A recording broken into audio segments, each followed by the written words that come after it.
Shalom Bapak Ibu Jemaat Online yang terkasih di dalam nama Tuhan Yesus Kristus. Shalom, shalom, shalom. Ya, hari ini adalah hari yang sangat indah di dalam kehidupan kita. Karena seminggu lamanya kita boleh melihat penyertaan Tuhan yang senantiasa ada dalam setiap hidup kita, setiap rumah tangga kita, keluarga kita, bahkan di dalam pekerjaan, usaha kita, bahkan juga di dalam pergumulan kita. Oleh karena itu pada saat ini kita akan mempersiapkan Alkitab kita.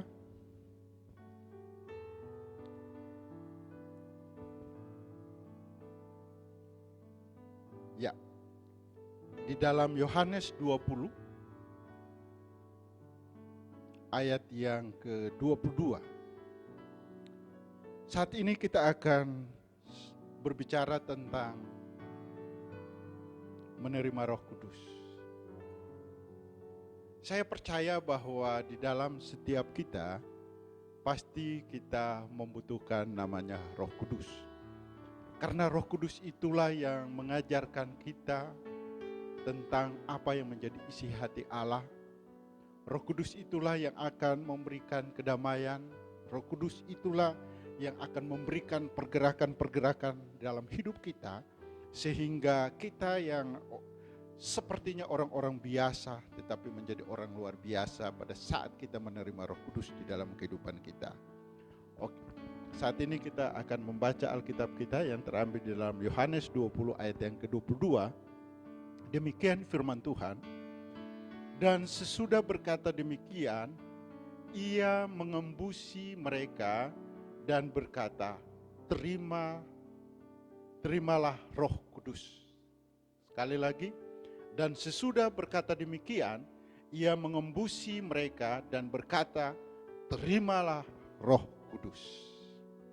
Saudara, perkataan ini yaitu perkataan Tuhan pada saat kebangkitan Tuhan Yesus. Dan Yesus menyatakan ini di dalam kehidupan para muridnya. Terimalah Roh Kudus, atau terimalah nafas hidup. Saudara, kita lihat bahwa betapa penting kita menerima Roh Kudus di dalam kehidupan setiap kita. Yesus mengatakan demikian supaya para murid itu sadar bahwa ada satu pembaruan di tengah-tengah kehidupan mereka. Bukan saja mereka percaya bahwa Yesus itu sebagai Tuhan dan Juru Selamat, tetapi Yesus dibangkitkan oleh Allah. Dan disitulah Yesus menyatakan, terimalah Roh Kudus. Artinya, terimalah nafas hidup. Berbicara tentang nafas hidup, berbicara tentang kehidupan. Setiap kita kalau untuk mau memiliki kehidupan yang rohani yang baik, berarti kita harus menerima nafas hidup atau terimalah Roh Kudus.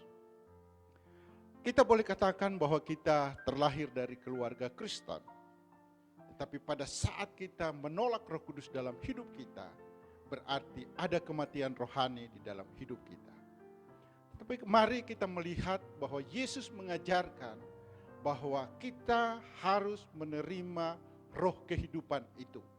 Supaya roh kehidupan itu memampukan kita untuk menyampaikan apa yang menjadi isi hati Tuhan. Saudara yang terkasih, kita lihat bahwa terimalah nafas yang kudus atau terimalah roh kehidupan. Di sini saudara tidak ada tenggang waktu. Ya. Hal yang dilakukan selesai pada waktunya. Jadi tepat pada waktunya. Pada saat kita menerima Roh Kudus, disitulah Tuhan akan menyatakan itu dalam kehidupan kita. Lalu saudara, pada saat Yesus menyatakan demikian, satu hal yang Yesus katakan, bahwa tunggulah aku di Yerusalem. Jadi pada saat mereka menerima itu, belum cukup. Saudara, kita lihat Rasul Paulus mengajarkan ada dua persyaratan yang penting untuk menerima Roh Kudus. Mari kita akan melihat di dalam Roma 10 ayat yang ke-9. Jadi bagaimana kita persyaratan untuk menerima Roh Kudus. Kita lihat Rasul Paulus mengajarkan, sebab jika kamu mengaku dengan mulutmu bahwa Yesus adalah Tuhan dan percaya dalam hatimu bahwa Allah telah membangkitkan dia dari antara orang mati, maka kamu akan diselamatkan. Jadi ada dua hal. Pertama, mengakui bahwa Yesus itu adalah Tuhan. Dan yang kedua, kita harus percaya bahwa Allah telah membangkitkan dia dari antara orang mati.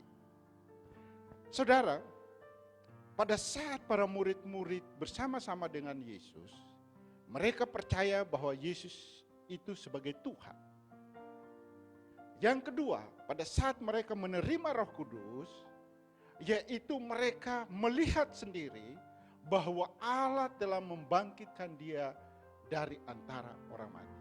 Ini penting bagi setiap kita sebagai orang Kristen. Kita harus percaya Yesus sebagai juru selamat. Yang kedua, kita harus percaya bahwa Allah sudah membangkitkan Yesus dari antara orang mati. Pertanyaan saya, sudahkah saudara menerima Tuhan dan mengaku Tuhan, Yesus itu sebagai Tuhan dan juru selamat dalam hidup saudara dan saya? Yang kedua, apakah saudara percaya bahwa Yesus telah dibangkitkan oleh Allah dari antara orang mati? Ini sangat penting yang berkaitan dengan Roh Kudus. Saudara, kita melihat ini adalah satu pola yang Rasul Paulus ajarkan supaya kita generasi ke generasi di dalam pengiringan kita kepada Tuhan untuk tetap mengikuti pola tersebut. Kita lihat saja di dalam Alkitab, di dalam Roma dulu, Roma 10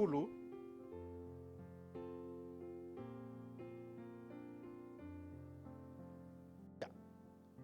Karena dengan hati orang percaya dan dibenarkan, dan dengan mulut orang yang mengaku akan diselamatkan.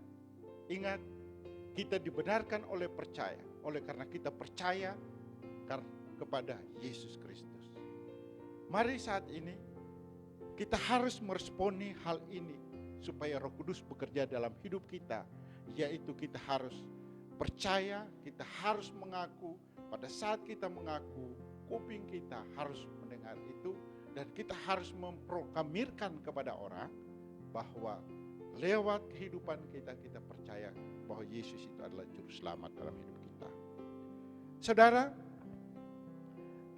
Yesus tidak menyuruh mereka memberitakan Injil dulu. Kalau kita lihat kembali, Yesus katakan kepada mereka, mereka harus tunggu di Yerusalem. Ya, pertanyaan, kenapa sampai mereka harus tunggu di Yerusalem? Karena pada saat itu mereka belum diperlengkapi dengan perlengkapan dari Roh Kudus. Saudara, kita lihat, mari kita lihat Lukas 24 ayat 49. Ini Yesus mengingatkan mereka. Dan aku akan mengirimkan kepadamu apa yang dijanjikan Bapakku, tetapi kamu harus tinggal di dalam kota ini sampai kamu diperlengkapi dengan apa? Kekuasaan dari tempat tinggi. Jadi mereka harus tunggu di Yerusalem. Mereka sampai dibaptis oleh Roh Kudus, baru di situ mereka diperlengkapi dan mereka memberitakan Injil dengan luar biasa. Hari ini, kalau saudara mau menjadi orang-orang yang luar biasa, mari kita terima Roh Kudus. Maka Roh Kudus itu akan memperlengkapi saudara dan saya, memberikan kemampuan bagi saudara dan saya untuk memberitakan kabar baik, kabar kesukaan, yaitu Injil Kristus. Kita tidak dapat mampu memberitakan Injil dengan kemampuan kita, dengan kepintaran, hanya sekedar itu saja. Itu belum memenuhi persyaratan daripada Allah. Tetapi memenuhi persyaratan daripada Allah, yaitu seperti para murid, mereka harus tunggu di kota Yerusalem sampai mereka diperlengkapi dengan kuasa dari tempat yang tinggi. Saudara, hari ini kita harus berjalan dengan otoritas Allah. Saudara pada saat ini mungkin menganggap saudara orang-orang yang biasa. Kalau saudara menyerahkan diri di tangan Allah, maka Tuhan memperlengkapi engkau. Engkau menjadi orang yang biasa, maka engkau menjadi orang yang luar biasa di hadapan Tuhan.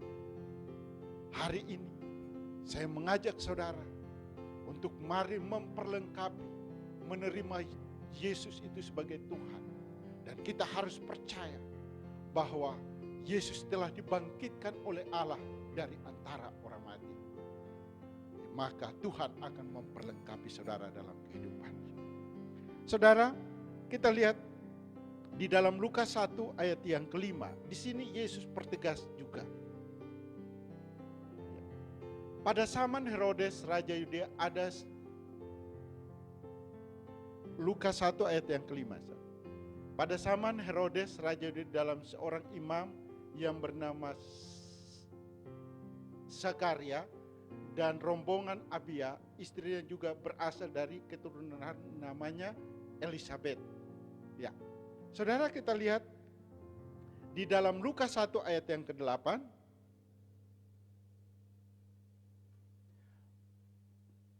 Pada suatu kali waktu tiba giliran rombongan Zakaria melakukan tugas keimaman di hadapan Tuhan, terus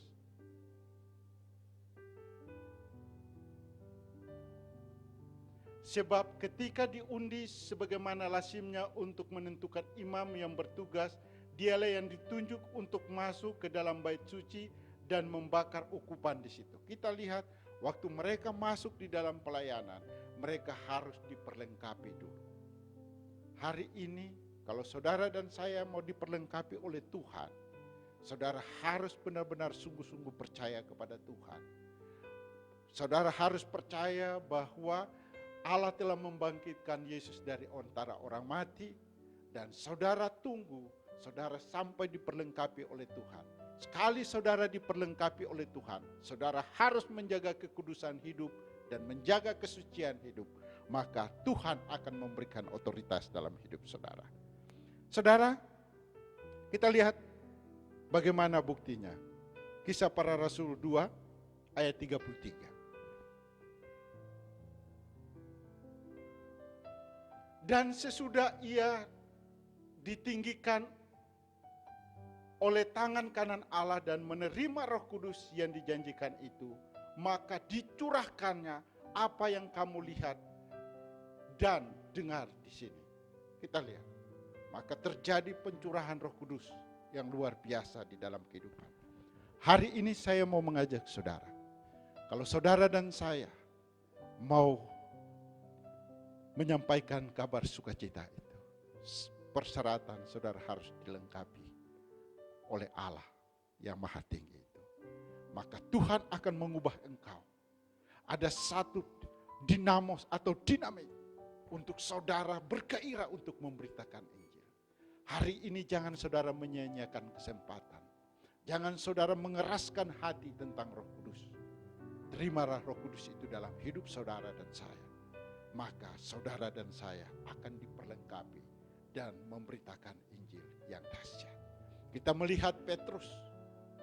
Pada saat itu sepertinya Petrus menjadi orang yang gagal. Tetapi pada saat Petrus menghayati tentang kebangkitan Kristus tersebut, dia diubahkan oleh Tuhan. Dia diperlengkapi oleh Tuhan. Sehingga dia dapat mampu memberitakan Injil Kristus. Hari ini Tuhan inginkan saudara dan saya menjadi Petrus-Petrus yang mencungkir balikan dunia ini dengan kekuatan kuasa Roh Kudus untuk menyatakan kuasa bagi dunia tentang kuasa Roh Kudus itu. Tuhan selalu menyertai saudara dan saya. Mari berikanlah hati yang bergairah di hadapan Tuhan. Nanti Tuhan akan memperlengkapi. Dunia membutuhkan saudara dan saya untuk menyampaikan kabar damai, kabar sukacita, dan menyampaikan tentang otoritas dan wibawa ilahi bagi dunia. Sehingga dunia dapat mengerti bahwa hanya menerima Roh Kudus, disitulah mereka akan menjungkir balikan dunia. Tuhan Yesus memberkati.